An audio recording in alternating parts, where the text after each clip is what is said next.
मैंने देखा कि लोगों में ना बहुत अंडरस्टैंडिंग की कमी है नंबर्स को लेकर। मुझे ऐसा लगता है कि नंबर्स स्पीक। यस, नंबर्स बोलते हैं। मेरे साथ तो बात करते हैं। मैं तो डार्लिंग है वो। एक डॉग होता है, वो ना अपने ओनर को जज नहीं करता, बस प्यार करता है। ऑब्जेक्टिव जरूर होना चाहिए। नहीं तो मैं कहता हूं कि पैसा अनाथ हो जाता है। आदमी का स्वास्थ्य सिर्फ उसको इंपैक्ट करता है, पर आदमी का जो फाइनेंशियल स्वास्थ्य है वो पूरे परिवार को इंपैक्ट करता है। पूरे परिवार को हम यही बताते हैं कि कैसे इन्वेस्टमेंट करनी है, कौन से म्यूचुअल फंड्स में डालना है, लॉन्ग टर्म कैसे इन्वेस्ट करना है, वेल्थ कैसे बनानी है, आराम से रिटायर कैसे होना है। आप गोल्ड में निवेश कर सकते हो, स्टॉक्स में निवेश कर सकते हो, म्यूचुअल फंड्स में निवेश कर सकते हो, ETF में कर सकते हो, रियल एस्टेट में कर सकते हो, आप बॉन्ड्स में कर सकते हो। बहुत सारी चीजें जहां आप कर सकते हो। इसके लिए आपको एक ही चीज देखनी होती है, जो आपका अवधि है that is directly proportional to the risk you can take. अगर आप छोटी अवधि का गोल करोगे तो आप ज्यादा रिस्क नहीं ले सकते। अगर आपका गोल लंबी अवधि का है, 15, 20, 25 साल का है, तो आपको ज्यादा रिस्क लेने की उसमें अनुमति होती है। फिर आप अच्छे मतलब जैसे स्मॉल कैप हो गया, मिड कैप हो गए, उसमें पैसा डाल सकते हैं। मारवाड़ियों की कहावत है, जिस तरीके से आप अपने पैसे मैनेज करते हो उसी तरीके से आप करोड़ों भी मैनेज करते हो। एक बंदा अगर दिन का 1000 रुपए भी कमा रहा है, 1000 रुपए का रेवेन्यू कर रहा है, मतलब कमाई तो उसकी शायद 200 रुपए होगी, 300 रुपए होगी, तो भी वो उस तरीके को उसको कैसे मैनेज कर रहा है। क्योंकि यही जब कमाई 10,000 होगी और 1 लाख होगी तो हैबिट चेंज नहीं होती। एक EMI साल की एक्स्ट्रा दे दो, ठीक बात। सिर्फ एक EMI। आपने जी 60,000 की EMI है, 12 EMI दी, आप 12 की जगह 13 EMI 13 दे दो। एक बचा के, एक्स्ट्रा मेहनत करके बचा के, इससे आपका 25 साल का लोन 20 साल का हो जाएगा। क्या बात है, बहुत बढ़िया। और आपका जो ब्याज होगा वो 40% कम हो जाएगा। तो आपको अपने ऊपर कंटिन्यूअसली निवेश करना है। ये मेरा सिस्टम था जब से मैंने कमाई चालू करी। 5% मेरी तनख्वाह का हर साल मैं अपने ऊपर निवेश करता हूं कि the fastest growth can happen in your own salary. नमस्कार दोस्तों, जय गुरु जी। मेरा नाम है संदीप बजाज। आज मैं अपनी लाइफ का पहला पॉडकास्ट होस्ट करने जा रहा हूं और मुझे बहुत खुशी हो रही है बताते हुए कि आज संजय कथुरिया जी हमारे साथ आए हैं। नमस्कार संजय जी। नमस्ते सर, नमस्ते। थैंक यू सो मच, आपने मुझे फर्स्ट गेस्ट बनाया अपना। जय गुरु जी। कहीं ना कहीं पे जब हम मिले थे तो दिल में एक था कि चलो जी कभी संजय भाई से दोबारा मुलाकात करेंगे जी, पर मुझे नहीं पता था इतना जल्दी गुरुजी कर देंगे और इतनी बड़ी ब्लेसिंग्स दे देंगे। बिल्कुल सर, और मुझे भी यही मैं जब आपको पहली बार मिला था जहां मिले थे, तो उससे पहले मैंने आपको पॉडकास्ट पे देखा था और आपके ही इंस्ट्रक्शन की वजह से मैंने कुछ चेंजेस किए थे। क्या बात। और let me tell you, they have worked very well for me. और वो 1 साल पहले मैंने आपका पॉडकास्ट देखा था और 1 साल पहले वो चेंजेस मैंने किए थे, तो उससे बहुत मेरे को तो पर्सनली काफी अच्छा फायदा हुआ है। पर्पस यही है संजय भाई कि दुनिया में कुछ दे के जाओ। बिल्कुल। मैं चाहूँगा थोड़ा हमारे सब्सक्राइबर को आप बताओ अपने बारे में, क्या है, क्या आप करते हो और कैसे लगा कि इस फील्ड में आना चाहिए। सर देखिए, अभी तो मैं कंटेंट क्रिएशन में हूँ, फाइनेंस के, और मेरे चैनल्स हैं यूट्यूब पे, इंस्टाग्राम पे फाइनेंस बाय संजय और यूट्यूब पे संजय कथुरिया मेरे नाम से ही है। और हम पर्सनल फाइनेंस और बिजनेस फाइनेंस के बारे में बात करते हैं। Very good. और मेरी पढ़ाई इंजीनियरिंग, फिर MBA फाइनेंस, फिर CFA रही है, तो मैं फाइनेंस के फील्ड में रहा हूँ। अब जब मैं पहली बार जॉब में गया सर 2008 में, तो तब ना टाइम बहुत अच्छा चल रहा था। 2008 जनवरी का, बहुत बढ़िया। मतलब ऐसा लग रहा था कि जैसे दुनिया का पीक टाइम था। 22 जनवरी 2008 में भूल नहीं सकता, आगे बताऊंगा क्यों। ओके। तो मेरी जॉब लगी थी 2 जनवरी 2008 को। ओके। और उससे पहले कैंपस पे 7 मेरे पास जॉब ऑफर थे। ओके। क्योंकि वो टाइम इतना अच्छा था, मतलब बिल्कुल सब ऐसा लग रहा था कि दुनिया बस ऊपर जाए जा रही है, अच्छे तनख्वाहें लग रही थी। और तब मैंने निवेश का, मेरी जर्नी उससे भी पहले चालू कर दी थी, 2006 में चालू कर दी थी। तो मेरे लिए मैथ और निवेश बहुत सिंपल चीजें थी। जब मैं कॉर्पोरेट में गया तो मैंने देखा कि लोगों का ना मैथमेटिक्स का अंडरस्टैंडिंग, नंबर्स का अंडरस्टैंडिंग बहुत ही कमजोर है। बहुत कमजोर। और मुझे ऐसा लगता था कोई, अच्छा ये नहीं कि कोई जूनियर लेवल एग्जीक्यूटिव है या manager level, I am talking about head of departments, VPs, presidents and even to some level CXOs यानी चीफ एग्जीक्यूटिव ऑफिसर। तो मैंने नोटिस किया कि लोगों को ना नंबर्स का बड़ा अभाव है। मुझे लगता था सिंपल सी तो बात है, नंबर क्या होते हैं, नंबर मैथ है, 2 + 2 4। पर नहीं जी, मैंने बहुत चैलेंज है। ठीक है, तो मैं अपनी इन्वेस्टमेंट जर्नी भी चालू रखी और एज अ करियर भी मैंने एनालिस्ट की तरह, और जब क्या कहते हैं, हम लोग प्रोजेक्ट की फिजिबिलिटी करते थे कि कोई रियल एस्टेट का प्रोजेक्ट लेना है तो उसकी पूरी एनालिसिस करनी, उसके एक्सेल शीट्स बनाने, मॉडल्स बनाने, ये सब का काम मेरा होता था। और मैं सीधा ओनर के साथ काम करता था क्योंकि बिग टिकट डिसीजंस होते थे। हमें जमीन खरीदनी है 500 करोड़ की, 1000 करोड़ की, बॉम्बे की बात कर रहा हूँ, तो वहां बड़ी ट्रांजैक्शंस होती थी। तो मैं सीधा मालिक के साथ, जैसे मैं रहेजाज में था तो आशीष रहेजा के साथ, कनकियाज में था तो मिस्टर रसेश कनकिया के साथ, तो ऐसे काम करता था। तो वो मेरे को ब्लेसिंग थी भगवान की कि मेरे को बहुत छोटी उम्र में बड़े बड़े लोगों के साथ उनका way of working, decision making का नॉलेज मिला। तो मैंने देखा कि लोगों में ना बहुत अंडरस्टैंडिंग की कमी है नंबर्स को लेके। फिर मैंने बिजनेस कंसल्टिंग चालू करी स्मॉल एंड मीडियम एंटरप्राइजेस की, और तब मैंने नोटिस किया कि यार इन लोगों को, चाहे इनका बिजनेस 100 करोड़ का हो गया हो, 500 करोड़ का हो गया हो, इनको नंबर्स की अभी भी समझ नहीं है। ये फाइनेंस टोटली अपने चार्टर्ड अकाउंटेंट पे डिपेंडेंट है, छूना ही नहीं चाहते, देखना ही नहीं चाहते, रिपोर्टिंग नहीं देखते हैं, चीज़ों की रिपोर्ट निकाल के नहीं देख रहे हैं कि भाई बिजनेस कैसा चल रहा है, वर्किंग कैपिटल कैसा चल रहा है, जी सामान है कि नहीं दुकान में, या ऐसा खत्म तो नहीं हो गया है, प्रॉफिट आ रहा है कि नहीं आ रहा, कल के लिए खर्चे हैं कि नहीं है, कोई बेसिक भी नहीं। और वहीं मैं इंडिविजुअल्स को देख रहा था, उनको पता ही नहीं निवेश कैसे करना है, बजट कैसे बनाना है, बेसिक चीज़ें जो हम लोग, हमारे लिए बहुत छोटी बात है। तो मैंने बोला यार इसको अपना कर्म भूमि बना लेते हैं, क्योंकि मुझे ऐसा लगता है कि ये अगर हम दे गए तो आदमी का स्वास्थ्य सिर्फ उसको इंपैक्ट करता है, पर आदमी का जो फाइनेंशियल स्वास्थ्य है वो पूरे परिवार को इंपैक्ट करता है, पूरे परिवार को। तो अगर एक व्यक्ति के पास फाइनेंस हो ना तो वो कम दुखी होता है, पैसा हो तो एक दुख का लेवल थोड़ा कम हो जाता है। मैं नहीं कह रहा आप सुखी हो जाओगे, मैं ये कहूंगा कि दुख तो पक्का कम हो जाएगा आपका। कुछ चीजें हैं जो आप खरीद सकोगे। जो इमोशनल लॉस है वो तो सारी जिंदगी भरपाई नहीं कर पा सकते, लेकिन मॉनेटरी जो लॉस है वो सारी जिंदगी आप सहन ही नहीं कर पाओगे। बिल्कुल, ये फर्क है। जब कहते हैं ना दो ही तो चीजें, ऋण और रोग, तो हमने रोग का तो हमारे को नॉलेज नहीं है, हाँ। पर ऋण का है। तो काफी लोगों को सर हमने हेल्प करी, चाहे वो छोटे बिजनेसमैन हो चाहे इंडिविजुअल्स हो, उधार पे से बाहर कैसे निकलते हैं, उधार को खत्म कैसे करा जाता है, क्या टेक्निक्स होती हैं।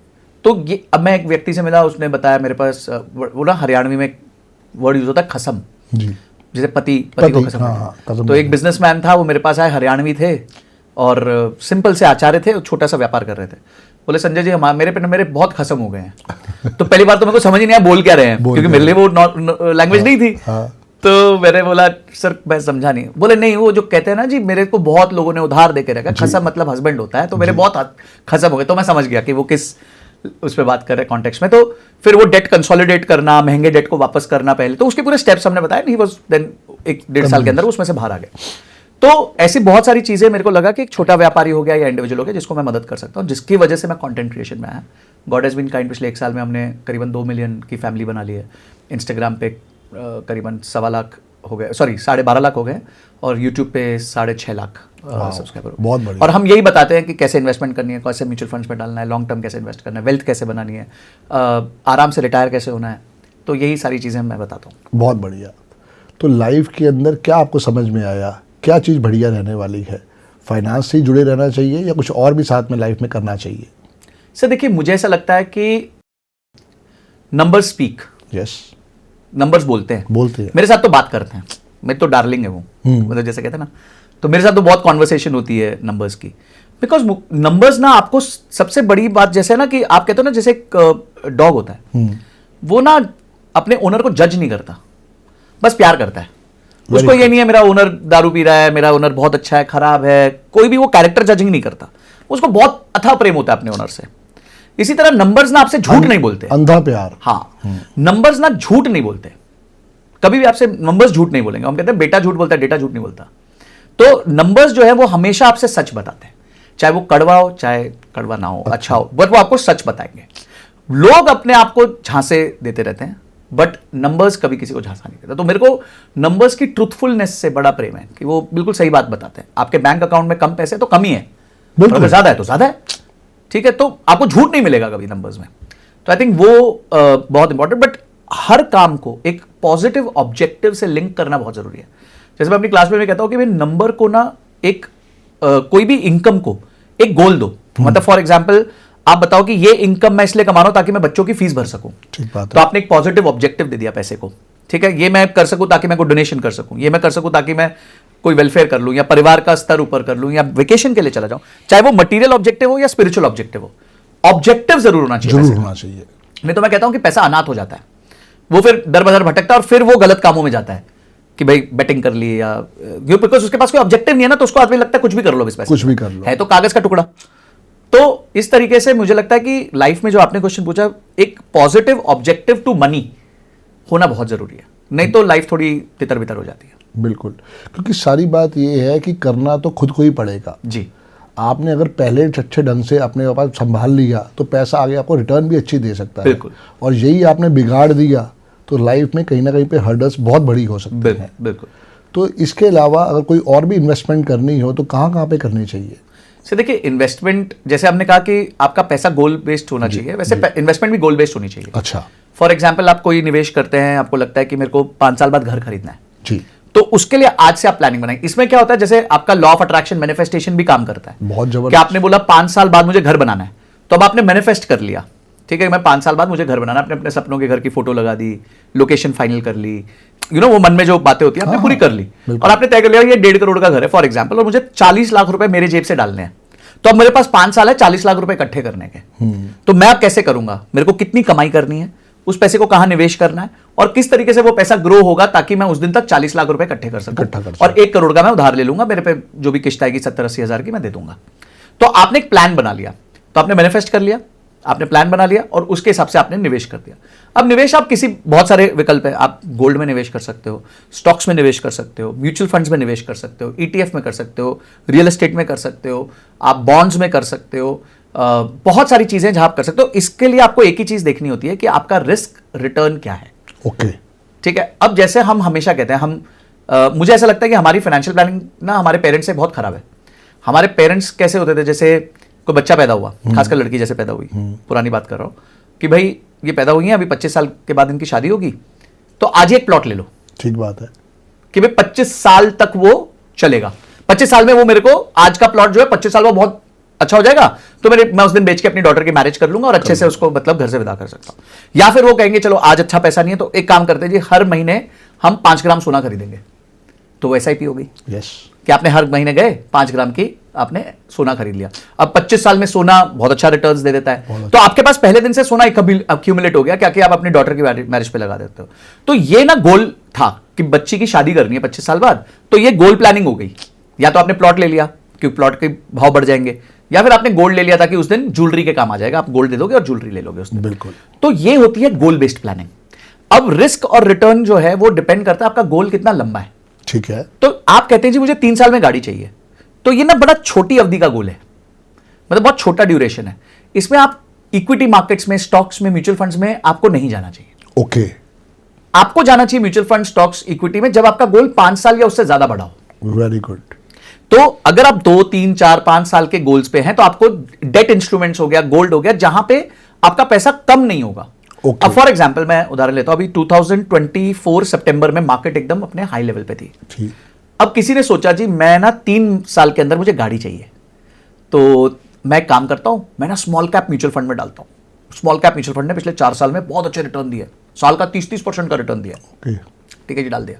अब 6 महीने हो गए, वो -30% पे चल रहा है। उत्तरी अब उसको डर लगेगा, क्यों? क्योंकि उसका गोल 2 साल बाद, 2.5 साल बाद उसको गाड़ी चाहिए, पूरा हो ही नहीं पाएगा। अब वो पूरा हो ही नहीं सकता। पर यही व्यक्ति का अगर गोल 20 साल बाद रिटायरमेंट का था, तो उसको फर्क ही नहीं पड़ता। बिल्कुल, क्योंकि अब उसको पता है 3 महीना, 6 महीना, 10 महीना ऐसे रहेगी, बिल्कुल। फिर आ जाएगी, फिर मेरे पैसे बढ़ जाएंगे, हाँ। और मैं इस टाइम पे और खरीदता रहता हूं और खरीदता रहता हूं।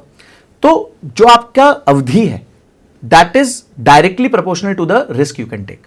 अगर आप छोटी अवधि का गोल करोगे तो आप ज्यादा रिस्क नहीं ले सकते। अगर आपका गोल लंबी अवधि का है, 15, 20, 25 साल का है, तो आपको ज्यादा रिस्क लेने की उसमें अनुमति होती है। फिर आप अच्छे मतलब जैसे स्मॉल कैप हो गया, मिड कैप हो गए, उसमें पैसा डाल सकते हैं। तो ये तरीका होता है अपने निवेश को स्ट्रक्चर करने का।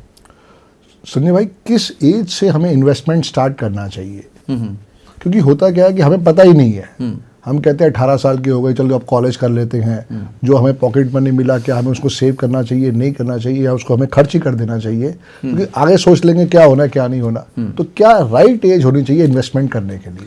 सर, जिस दिन से आपकी आमदनी चालू हो गई उस दिन से आपका निवेश चालू होना चाहिए। ओके, ठीक है। चाहे आपकी आमदनी 15,000 रुपए है, ठीक है, आप जी 500 रुपए का निवेश कर दो। ओके, हैबिट बनती है, सिर्फ हैबिट के लिए। हैबिट बनती वो 500 रुपए से अभी कुछ नहीं मिलने वाला आपको, ना मिलने, ठीक है, पर वो हैबिट बन जाती है। नहीं तो आप जब 1.5 लाख भी कमा रहे होगे ना, वो हैबिट नहीं लगेगी। आज 15,000 में अगर नहीं लगी, तो मारवाड़ियों की कहावत है, जिस तरीके से आप अपने पैसे मैनेज करते हो उसी तरीके से आप करोड़ों भी मैनेज करते हो। ठीक बात है। अगर आज आपके पास 10 रुपए है और आप उसको जुडिशियसली मैनेज करोगे, तो कल 10 करोड़ को भी आप जुडिशियसली मैनेज करोगे, और कल 100 करोड़ को भी आप जुडिशियसली मैनेज करोगे। ये मारवाड़ी व्यापारियों में कहावत है कि वो देखते कि भाई एक बंदा अगर दिन का 1000 रुपए भी कमा रहा है, 1000 रुपए का रेवेन्यू कर रहा है, मतलब कमाई तो उसकी शायद 200 रुपए होगी, 300 रुपए होगी, तो भी वो उस तरीके को उसको कैसे मैनेज कर रहा है, मैनेज कर रहा है। क्योंकि यही जब कमाई 10,000 होगी और 1 लाख होगी, तो हैबिट चेंज नहीं होती, हैबिट सेम रहती है। क्योंकि तो वो हाँ जी, पहले दिन से उसने सोच लिया कि मैंने 5 रुपए, 10 रुपए या 5%, 10%, 20% इसमें से सेव करना है। बिल्कुल तो बिल्कुल उसकी वो हैबिट बन गई उस चीज के बिल्कुल। ऊपर। तो हैबिट क्रिएशन के लिए आपको पहले दिन से निवेश करना है। दूसरी चीज, निवेश तो करना ही है, पर एक जगह आपको सबसे ज्यादा निवेश करना है, वो है आपको खुद पे निवेश करना है। ओके। ये मैं आज के दिन थोड़ी कमी देखता हूं लोगों में, जी। और मुझे लगता है आज के दिन में बहुत समय से ये कमी है। आप भी जानते हैं सर, मैं जानता हूं आपने भी खुद पे बहुत निवेश किया है, आपने कोर्सेज किए होंगे, आप बाहर जाके भी कोर्सेज किए होंगे, पैसे लगाए होंगे। उस टाइम पे ऐसे नहीं होगा कि आपकी कंपनी पैसे देगी। आज हमारे यहाँ बच्चों का क्या मानसिकता है कि अगर मुझे इंप्रूव करना है तो ये कंपनी की रिस्पॉन्सिबिलिटी है कि कंपनी कोई ट्रेनिंग का कोर्स करवा दे, कंपनी कुछ करा दे। अरे भाई, तुम खुद भी तो हो, कमा रहे हो ना। बिल्कुल। स्विगी जोमेटो को पैसे दे सकते हो हजारों रुपए, तो अपने ऊपर भी लगा सकते हो। यस। तो आपको अपने ऊपर कंटिन्यूअसली निवेश करना है। ये मेरा सिस्टम था जब से मैंने कमाई चालू करी। 5% मेरी तनख्वाह का हर साल मैं अपने ऊपर निवेश करता था। चाहे वो मैं कोर्सेज कर लूं, कोई सेमिनार में चला जाऊं, कुछ तब वेबिनार नहीं होते थे, वेबिनार तो अभी 5-7 साल पुरानी बात है, अभी शुरू हुए हैं। हाँ, बट तब सेमिनार्स होते थे, फिजिकल सेमिनार्स होते थे। हम फिजिकल सेमिनार्स में चले जाते थे, लोगों से मिलते थे, नेटवर्क करते थे और कोर्सेज खरीदते थे। तब ऐसे ऑनलाइन कोर्सेज नहीं होते थे, फिजिकल जाके करने पड़ते थे। Yes. तो जो भी हमारे गोल के अराउंड, हमारे जॉब के अराउंड जो हमें प्रमोशन मिल सकती है, जिससे हमें तनख्वाह बढ़ सकती है, वो सारे काम हमने किए, क्योंकि the fastest growth can happen in your own salary. आपकी आमदनी, सैलरी हो, इनकम हो, हाँ। वो सबसे तेज बढ़ सकती है। आप रिलायंस का शेयर खरीदोगे, वो अगले साल डबल हो, नहीं, गारंटी नहीं है। कोई गारंटी नहीं पर है। अगर आपने अपने ऊपर निवेश किया तो आपकी आमदनी अगले साल 10 गुना भी हो सकती है। तो you are your best investment. Very true. तो आप जब भी इन्वेस्टमेंट चालू करें, थोड़ा सा इन्वेस्टमेंट इसलिए करें ताकि हैबिट बने। पर शुरू में जब आप 15,000, 20,000, 25,000, 30,000 कमा रहे, कम पैसे कमा रहे, आपकी रेस होनी चाहिए, भैया लाख रुपए पे कैसे पहुंचू। ठीक बात है। जितना जल्दी आप लाख रुपए पे पहुंचोगे, उतना फिर आप ज्यादा निवेश कर पाओगे, और जितना ज्यादा आप निवेश कर पाओगे, फिर आप उतने बड़े गोल्स रख सकते हो अपने सेट लिए। कर पाओगे। तो ये इक्वेशन में सबसे इंपॉर्टेंट है आपके ऊपर निवेश, सबसे पहले अपने खुद के ऊपर निवेश। क्योंकि क्या ना, सेल्फ डिसीजन सबसे बड़ी बात है जी। वही लोगों से हो नहीं पाता। जी खर्चे तो सब लोग कर लेते हैं, जी। छोड़ना कल कर लेंगे, परसों कर लेंगे, अगले महीने से कर लेंगे, अगली सैलरी से कर लेंगे, जी। वो कभी हो ही नहीं पाता है। हैबिट ही नहीं लगती सर, हैबिट नहीं लगती। हैबिट नहीं लगती है। Yes. जैसे हम कहते हैं कि सुबह उठना है, ठीक है कल उठ लेंगे, कल नहीं उठे, अच्छा ठीक है कल उठ लेंगे, हैबिट नहीं लगा पाए आप। तो अगर हैबिट लगानी होती है, तो हैबिट लगाने का सबसे सिंपल तरीका है कीप स्मॉल स्टेप्स। अगर आज आप 9 बजे उठते हो सुबह, कल 8:45 उठो, जी। सिर्फ 15 मिनट का गैप क्रिएट कर लो। 3 दिन करो, फिर 8:30 उठो, फिर 3 दिन कर दो, फिर 8:15 उठो। ऐसे करते करते आप कुछ टाइम बाद 6-7 बजे पहुंच जाओगे। जो भी काम आप 21 दिन कर लोगे ना, वो वो हमारे सबकॉन्शियस माइंड में चला जाता है, वो जी। रिकॉर्डेड हो जाता है। जी तो अगर आप उसको 9 के 8:30 कर रहे हो, तो उसको 21 दिन के लिए करके देख लो, बस Life वो change अपने आप रहेगी। रिकॉर्डेड हो जाएगा। बिल्कुल। और उसके बाद फिर आप दूसरा ट्रांसफॉर्मेशन ला सकते हो। Yes. तो इन्वेस्टमेंट्स में भी आप छोटा करो, 500 रुपए छोड़ो। आपको लगेगा नहीं यार, मैं 500 रुपए तो मेरे को इसके लिए चाहिए थे, उसके लिए चाहिए थे, नहीं, कोई अपनी नीड को कट कर दो, थोड़ा सा वांट को कट कर दो, करके तो देखो। करके देखो। तो आपको आगे जाके बहुत फर्क मिलेगा उस चीज का। वो 500 रुपए आपको आगे जाके आपकी हैबिट का पार्ट बन जाएगा। वो छोटे छोटे स्टेप्स ही बड़े बिल्डिंग बना सकते हैं। बिल्कुल, बिल्कुल। पर वो करोगे ही नहीं तो कैसे काम बनेगा। बिल्कुल, एक्शन तो आपको लेना है। एक्शन तो आपको लेना है। जी ग्रेट ग्रेट। और लाइफ के अंदर हम फाइनेंस से और क्या क्या सपोर्ट ले सकते हैं कि अगर मान लो मुझे तो अपनी कोई अच्छी प्रॉपर्टी बनानी है, जैसे आप बात बहुत वीडियोस में कहते हो कि अपनी प्रॉपर्टी नहीं परचेज करनी चाहिए। जी जी। तो इसके पीछे कारण क्या है? सर देखिए, मैं ये नहीं कहता कि अपनी प्रॉपर्टी परचेज नहीं करनी चाहिए, मैं ये कहता हूं कि डिसीजन लेने का फ्रेमवर्क होना चाहिए। ठीक है। अब क्या होता है कि सब लोगों ने ना माइंड में, जैसे एक न्यूरोलिंग्विस्टिक प्रोग्रामिंग का कॉन्सेप्ट हाँ होता हाँ है, बिल्कुल होता है। तो सपनों का घर, सपनों का घर, सपनों का घर, घर अपना होना चाहिए। ये मार्केटिंग डाल दी गई है ओके। हमारे माइंड में, ठीक है, कि नहीं रेंट पे रहना तो खराब होता है, आप सोसाइटल लेवल्स पे नहीं हो, ये हो वो। पर आप मुझे बताइए कि अगर एक व्यक्ति घर लेता है, उसकी ईएमआई भर रहा है और उसकी ईएमआई वो अफोर्ड नहीं कर पा रहा है, तो ऐसे घर को वो एंजॉय कर पाएगा कभी? कभी भी नहीं। ठीक है, तो घर तो आपने बनाया था कि आपको संतुष्टि हो, खुशी हो, you know, it is yours. Yes तो पहले तो वो योर्स है नहीं, क्योंकि वो बैंक का है बिल्कुल। 15, 20, 25 साल के लिए। दूसरा, आपने इतना स्क्वीज कर दिया अपने आप को कि आप और चीजें कर ही नहीं पा रहे हो। अब मैं आपको बताता हूँ, एक कपल को मैं जानता हूँ, उनके मेरे दोस्त के सिस्टर और उनके मदर ब्रदर इन लॉ है। बदल लो। ठीक है। तो हम एक दिन मिले, बात चल रही थी, तो जब शादी हुई तो दोनों पेरेंट्स ने थोड़ा थोड़ा उनको मनी दिया कि चलो आप एक घर ले लो। अब यंग कपल है, इन्होंने उठा के 3 बेडरूम का घर ले लिया। ओके। ठीक है, दोनों मिला के कुछ 1.25 लाख के आसपास कमा रहे हैं। अब 3 बेडरूम का घर ले लिया, डाउन पेमेंट होगी, पेरेंट्स ने सपोर्ट कर दिया, अब लोन ले लिया दोनों ने मिलकर जॉइंट नाम पे। अब सर इतना बड़ा लोन है कि उस 1.25 लाख रुपए में से करीबन करीबन 60 से 65 हजार रुपए की किस्त चली जाती है। चली जाती होगी डियर, ठीक है, नॉर्मल है। हाँ, तो 65 हजार की किस्त चली गई, मम्मी पापा के जो पैसे थे वो सारे उसमें लग गए। अब मेड का खर्चा डबल है क्योंकि 3 बेडरूम का घर है जी, बिजली का खर्चा डबल है क्योंकि 3 बेडरूम का घर है, सोसाइटी का मेंटेनेंस ज्यादा है क्योंकि 3 बेडरूम का घर है। अभी पीछे एक न्यूज आई कि कोई भी मेंटेनेंस जहां 7,500 रुपए से ज्यादा उस पर 18% जीएसटी लग जाएगी। लग जाएगा। तो मैंने वो वीडियो वो उनको भेजा, पहला कॉन्ग्रेचुलेशन, एक और खर्चा जोड़ लो बेटा अब अपना 1500 रुपए का। तो सर अब वो इतने स्क्वीज्ड हैं कि वो ना वेकेशन कर पा रहे हैं। It's their first year of marriage, they should have enjoyed, they should have gone out, उनको बाहर जाना चाहिए था, लोगों से मिलना चाहिए था, अपना टाइम निकालना चाहिए था एक दूसरे के लिए, सब कुछ करना चाहिए था, वो नहीं कर पा रहे हैं, स्क्वीज्ड है। अब डर लगा रहता है दोनों में से किसी की नौकरी चली गई, एआई आ गया, ये हो गया, हम ईएमआई कैसे देंगे। अरे आप कर रहे थे 2 बेडरूम ले लेते, ठीक 1.5 ले लेते, ठीक है, अपनी ईएमआई जो आपकी 60-70 जा रही थी वो 30-40 जाती, आप कंफर्टेबल हो जाते, आपकी बाइक का खर्चा कम होता, आपका इलेक्ट्रिसिटी का खर्चा कम होता, आपका मेंटेनेंस कम होता, सारी चीजें ठीक होती, आप अपने बजट में रह रहे होते। आपने क्या किया, नहीं जी 3 बेडरूम का घर, अब जा रहे हो घर में पूरा टाइम स्ट्रेस में, तो क्या करोगे एक्स्ट्रा बेडरूम का। तो मेरा इक्वेशन, मेरा घर को लेकर सिर्फ एक ही सबको कहना है, इक्वेशन ऐसी बनाओ कि दुख ना हो घर के अंदर, बस। वो सारी बात वही है संजय भाई कि हमने कभी प्लानिंग ही नहीं करी जी, अगर उस कपल की भी बात करें तो अगर उन्हें प्लानिंग करी होती तो उनको बहुत कुछ चीज़ें समझ में आ जाती। बिल्कुल, कि वो 65,000 की किस्त हम 40,000 में लेके आ सकते हैं और 25,000 हम अपने पे खर्च कर सकते हैं। अपने पे खर्च कर सकते हैं, वो बिल्कुल। उन्होंने 4 विजन करा ही नहीं। अब सर इतना स्ट्रेस है उन पे, इतना स्ट्रेस रहता है उन पे। बिल्कुल होगा डियर। और अब ये स्ट्रेस एक दिन का नहीं है, 240 महीने का है, यस, क्योंकि 20 साल का लोन है। 20 साल का लोन है। आपको मैं एक मजेदार बात बताता हूं सर, हम लोग जानते हैं कि एक लोन में सबसे पहले ब्याज ज्यादा जाता है। यस, 10 साल। 10 साल में, अभी आपको वो भी डेटा बताता हूं। अच्छा, ओके।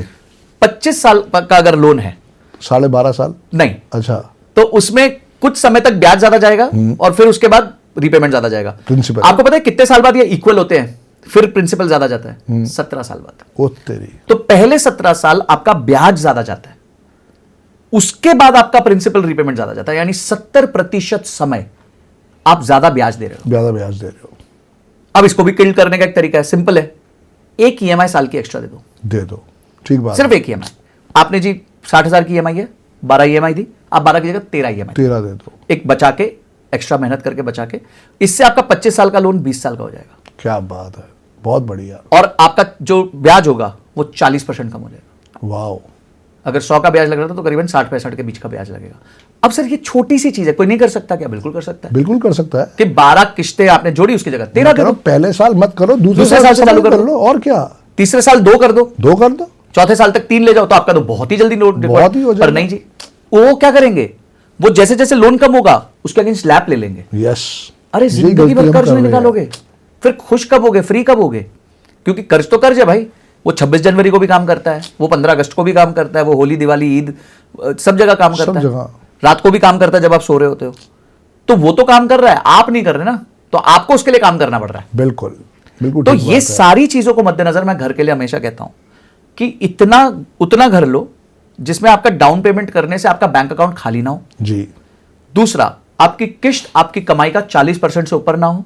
ओके। और तीसरा, आप उस लोन को 20 साल के अंदर अंदर समेट सको। Very good. बस अगर ये 3 चीजों में आपके सपनों का घर आ रहा है तो बहुत अच्छी है, मुबारकबाद, आप करिए, खरीदिए। और अगर नहीं आ रहा है और घर फिर भी लेना है तो थोड़ा सा कहीं लोकेशन चेंज कर दीजिए, 3 की जगह 2 ले लीजिए, 2 की जगह 1.5 ले लीजिए, छोटा घर ले लीजिए। पर उतना भी मत करो ना कि गुड़गांव नौकरी और नोएडा घर ले लिया। सर वो भी एक बहुत बड़ी प्रॉब्लम है। मैं कल किसी से मिला जी, उनका घर वसंत कुंज में है, ऑफिस ग्रेटर नोएडा में। ओ तेरी। मतलब हेलीकॉप्टर से जाते हो, मतलब आपको तो 3-3 घंटा लग जाता होगा। जाम है, हाँ, 3 घंटे जाने के 3 घंटे आने के। सोचो क्या जिंदगी रह गई सर। कुछ भी नहीं। तो आपको क्यों इतनी पीड़ा लेनी है? आप या तो शिफ्ट, अच्छा अब अगर आपका खुद का घर ना हो तो 1 मिनट लगेगा आपको ग्रेटर नोएडा शिफ्ट होने में कि भाई थैंक यू सो मच, वसंत कुंज को बाय बाय किया, आप किराए पे थे, अब आपकी लोकेशन ग्रेटर नोएडा हो गई, तो अब उसको किराए पे दे दो और ग्रेटर नोएडा सर रिलोकेट हो जाओ। वो इनर्शिया है, मेरा घर कैसे छोड़ूं? ओहो। ठीक है ना। अब सर लाइफ वही ना, life is not going to be predictable. आज आप दिल्ली नौकरी कर रहे हैं, किसी को कल को बैंगलोर जाना पड़ सकता है, दुबई जाना पड़ सकता है। और सर किसी भी बंदा, वो हमारे घर खरीदने में कहावत है कि खरीदने जाओ तो मिलता नहीं, बेचने जाओ तो बिकता नहीं। आपको लगता है महंगे हो गए घर, महंगे हो गए। जब आप वहां बेचने जाते हो आपका घर ही नहीं बिक रहा होता।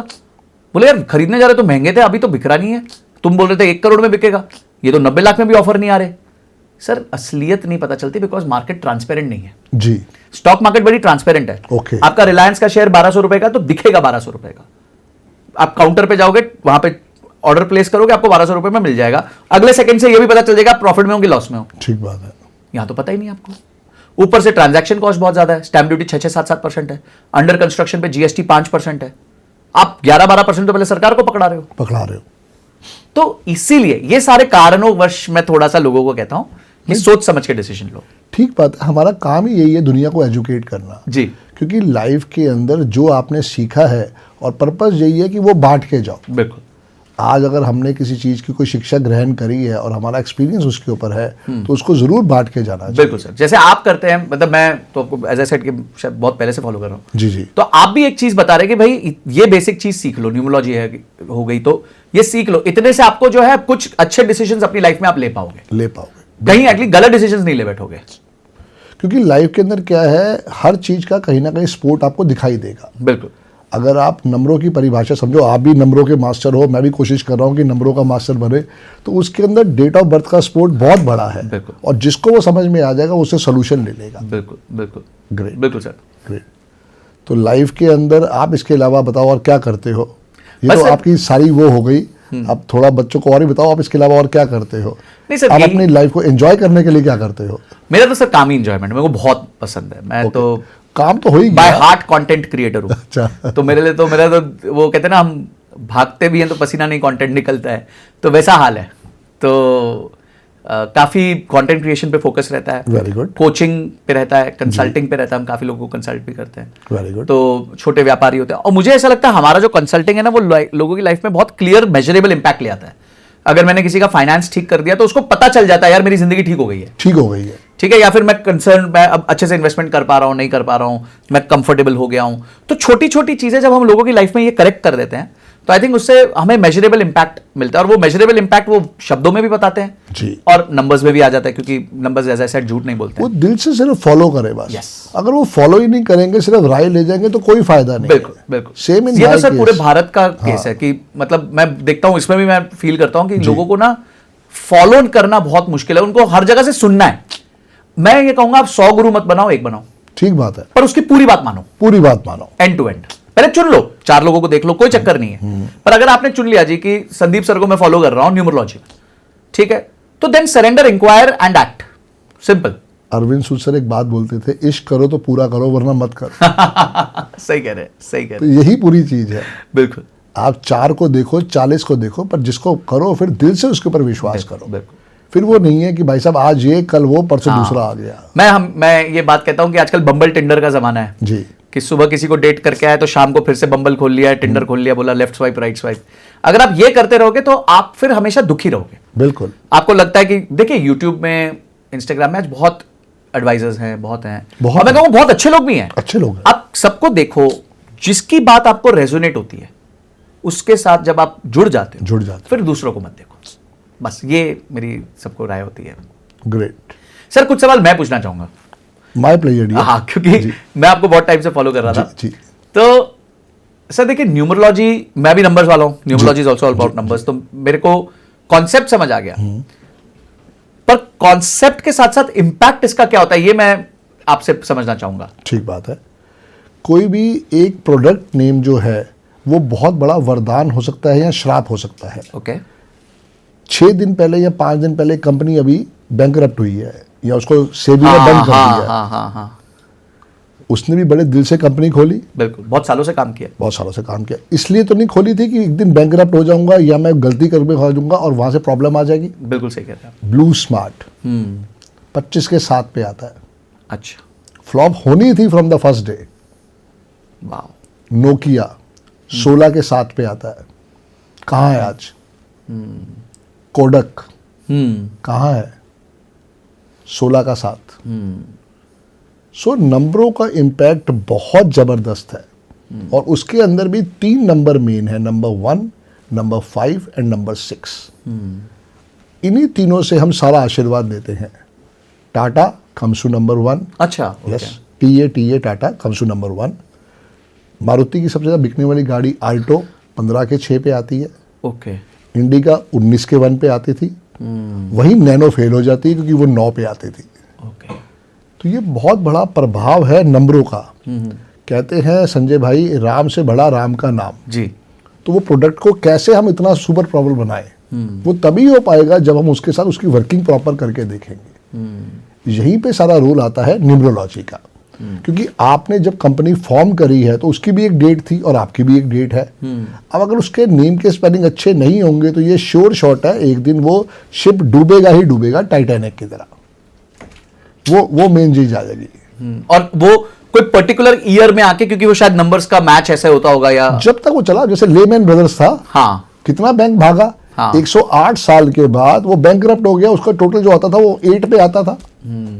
मैं जब पढ़ाता हूं बच्चों को तो मैंने पिछले 5 साल से बोला फेसबुक 35 के 8 पे आता है, ये एक दिन बंद हो जाएगा।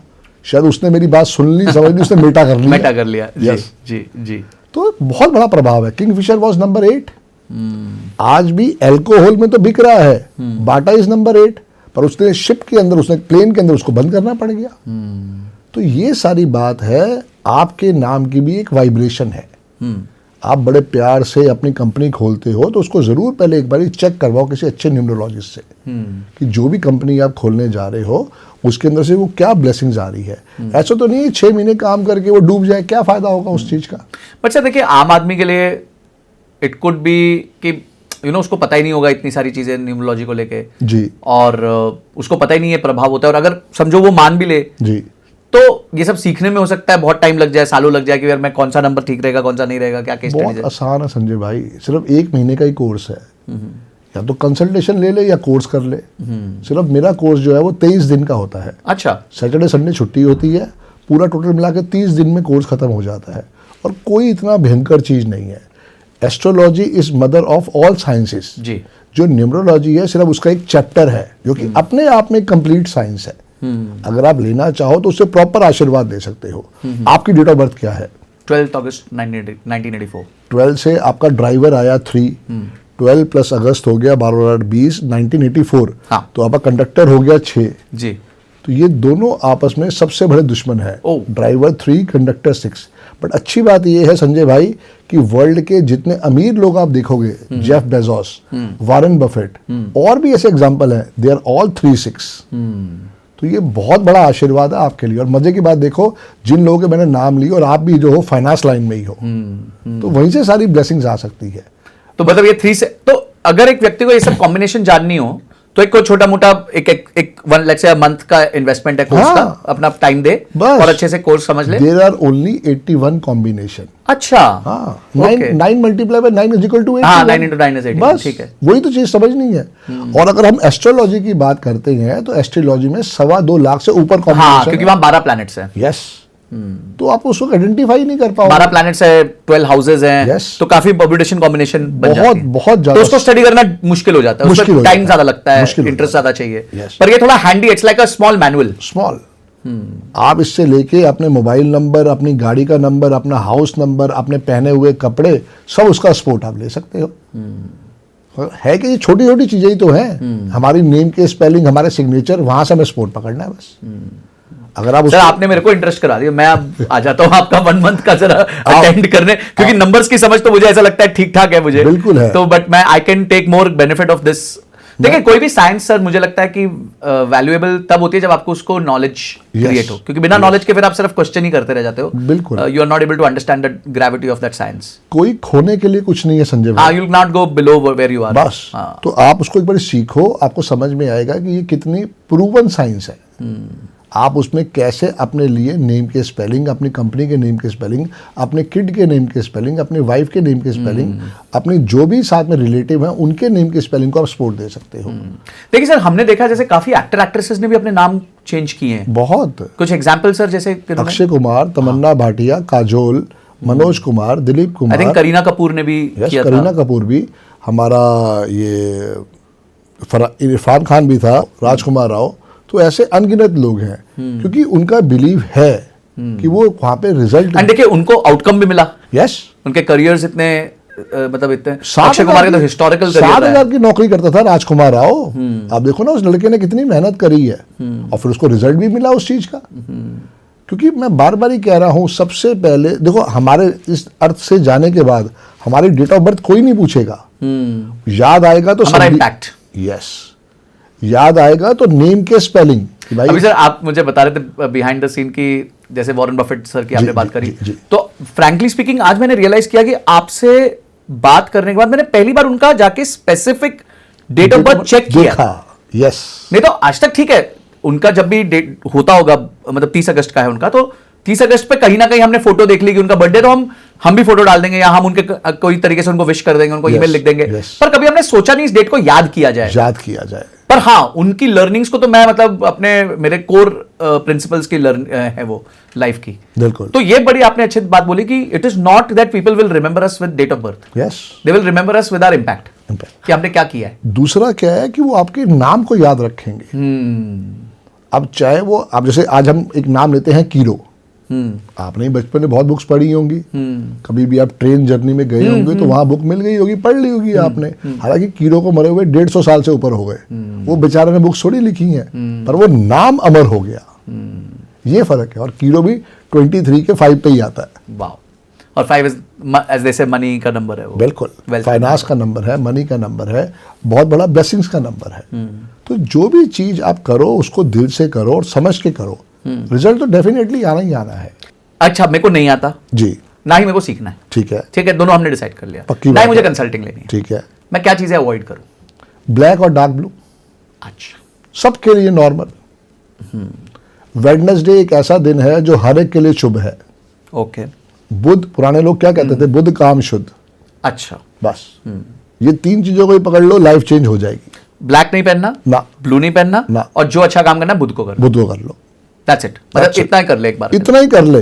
फिर उसके बाद जब उसको विश्वास हाँ, होगा, फिर step 2 ले। फिर तो वो जितना चाहेगा उतना उसको समझ में आता जाएगा सही। कि हाँ भाई ये हम कर सकते हैं। अब क्या है कि अपर पार्ट में नहीं पहनना ब्लैक और डार्क ब्लू, लोअर पार्ट में आप पहन सकते हो, black belt, black socks, black shoes, black trousers, black jeans, वो सब अलाउड है। पर सर जैसे आपने भी ब्लू पहना, तो may be it is favouring your numerology. नहीं, मुझे फेवर नहीं कर रहा है डियर, पर मेन बात वो है कि या तो ग्रीन में पहन के आता जो आप पहन नहीं सकते यहाँ पे, तो वो इसलिए वो इसके साथ और मर्ज हो जाता समझ गया। तो इसलिए मैं फिर ब्लू क्योंकि हाँ, मैंने आपको देखा हुआ है ग्रीन में। जी जी जी। दादा मेरे तो कुछ छोटे मोटे ऐसे ही सवाल थे आपसे कि पर्पस यही है कि देखो सारी जानकारी मिलनी चाहिए जी, ये छोटे छोटे सवाल भी लाइफ में कई बार बहुत बड़ा इम्पैक्ट कर जाते बिल्कुल हैं। बिल्कुल। और चूंकि मेरे को फाइनेंस के बारे में इतना नहीं मालूम था, तो मेरा पर्पस यही था कि मैं एक पॉडकास्ट करूंगा आपके साथ और समझूं कि फाइनेंस में हम क्या क्या ब्लेसिंग्स ले सकते हैं। बिल्कुल सर, देखिए फाइनेंस को मैं इसको अगर सिर्फ एक सिंपल लैंग्वेज में कंक्लूड करूं जी, इस पॉडकास्ट को, तो मैं लोगों को बहुत, जैसे आपने 3 चीजें बोली, मैं भी इनको 3 चीजें बता देता हूं। यस, ठीक ठीक है, ये तुम भी 3 नंबर वाले हो ना, तो हमें चाहिए। सबसे पहले सर, लाइफ में बजटिंग करो। Very good. आपकी क्या कमाई हो रही है, आपके क्या खर्चे हो रहे हैं, ये आपको पता होना चाहिए, और टू द लास्ट टी पता होना चाहिए कि महीने में मेरा इतना पैसा बिजली पे जाता है, इतना पैसा चाय पीने पे जाता है, इतना मिसलेनियस पे जा रहा है, इतना ट्रैवल पे जा रहा है, ये पता होना चाहिए, कॉन्शियसनेस होनी चाहिए। मैं 1 मिनट बीच में रोकूं, मैं पिछले 18 साल से 20 साल से रोज हिसाब लिखता हूँ। वाह, मैं 25 साल से सर, जब मैं ईयर 2000 में कॉलेज गया, तो मैं पर्ची लेके वॉलेट में जाता था, और 4 चीजें होती थी, मेरा ट्रैवल, फूड, बुक्स और मिसलेनियस, ये 4 मेरी लाइनें खींची होती थी हॉरिजॉन्टल लाइन में। तब एक्सेल नहीं होता था, आता नहीं था। हाँ, नहीं आता तो डेट लिखी होती थी 1 जनवरी 2 जनवरी, और एंड में एक टोटल होता था कि आज जो 4 रुपए खर्च हो गए, आज 6 रुपए खर्च हो गए। तब तो उतने ही होते थे, क्योंकि ज्यादा महंगाई नहीं थी उस टाइम जमाने में। क्योंकि मेरे को तो पिछले 18-20 साल से मैंने तो बहुत बैंकों से लोन लिया था, तो वहाँ मैं बैंकरप्ट भी हो गया था, तो मैंने क्रेडिट कार्ड के ऊपर सारा काम करना स्टार्ट किया था। ओके। क्योंकि मुझे समझ में नहीं आ रहा था कि मैं कैसे इस भवंडर से बाहर निकलूं। जी जी। तो वहाँ पे वो लिख के ही मुझे फिर समझ में आया कि भैया इसका इतनी पेमेंट है, इसकी इतनी पेमेंट है, तो जो सबसे बड़ा पहले क्रेडिट कार्ड है, पहले उससे छुटकारा पाओ। हाँ, सही।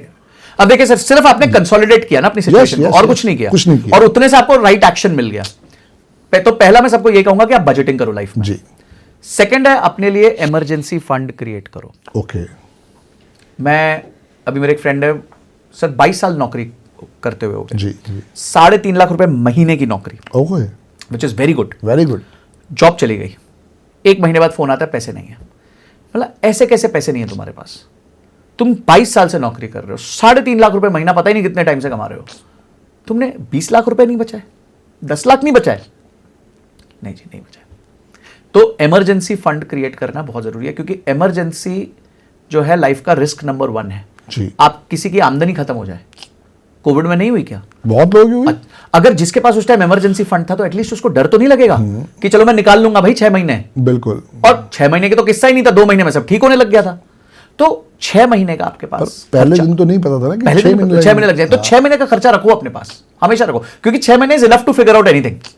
6 महीना बहुत होता है फिगर आउट करने का। Very true. तो 6 महीने का आप अपना रखो। दूसरा है रिस्क है लाइफ का, किसी की हेल्थ खराब हो सकती है, कोई भगवान नहीं, अचानक से किसी को कुछ भी हो सकता है। कल मैं देख रहा था एक जिम में भाई साहब बस वेट उठाए और कोलैप्स हो गया, विच इज वेरी सैड। तो आप अपने लिए हेल्थ इंश्योरेंस खरीद लीजिए।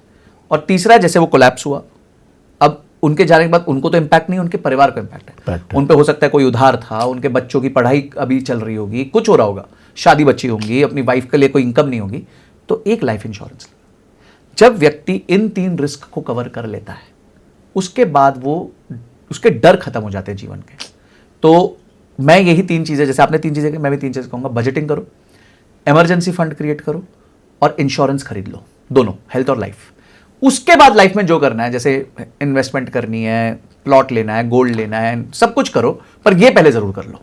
वो तो क्या है, बेसिक वो कर लो। हाँ। उसके बाद सब एसेसरीज है। जैसे हम कहते हैं गाड़ी में बैठो सीट बेल्ट पहन लो। हाँ। तो ये लाइफ की सीट बेल्ट है कि तीनों चीजें आप कवर कर लो, आपकी सीट बेल्ट हो गई। अब एक्सीडेंट होगा भी तो चोट लग सकती है, yes. पर मृत्यु होना मुश्किल है।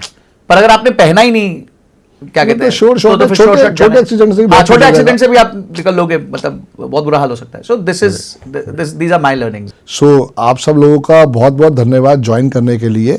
संजय भाई की बातें आपको कितनी अच्छी लगी जरूर हमारे को फीडबैक करके बताएं। संजय भाई के सोशल हैंडल्स हमने नीचे दिए हैं, प्लीज़ आप उससे ज्वाइन कर सकते हैं। उनके और भी बहुत सारे पॉडकास्ट हैं, उनको आप देख सकते हैं। पर्पस यही है कि लाइफ में हर्डल्स सारी ज़िंदगी रहेंगे, हर्डल्स कभी कम नहीं होने वाले हैं, लेकिन ये छोटी छोटी थ्योरीज के साथ अपनी लाइफ में आप एक जैकपॉट बना सकते हो, एक स्पोर्ट बना सकते हो। जैसे संजय भाई ने कितनी अच्छी बात अभी बोली सीट बेल्ट के बारे में। जब भी गाड़ी में बैठते हैं पहला चीज़ यही है सीट बेल्ट लगाओ। तो ये छोटी छोटी चीज़ें हैं जो लाइफ में करके आप अपनी लाइफ को बहुत बहुत मजबूत बना सकते हो। कैसा आपको हमारा ये पॉडकास्ट लगा, प्लीज़ इसके बारे में ज़रूर अपडेट करिएगा और मेरे चैनल को ज़रूर लाइक करें, शेयर करें, सब्सक्राइब करें। बहुत बहुत धन्यवाद। जय गुरु जी।